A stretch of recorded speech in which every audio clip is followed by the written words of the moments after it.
accidentally deleted important files from your Dropbox. Don't worry, recovering them is usually a quick and simple process. Begin by logging into your Dropbox account on the web once you're in.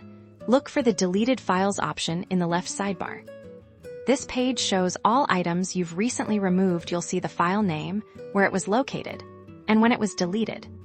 Find the specific file or folder you wish to recover, check the box next to it, and then click the Restore button that appears. Dropbox will ask you to confirm your choice. Click Restore again to finalize the action. And just like that, your file is back in its original place within your Dropbox.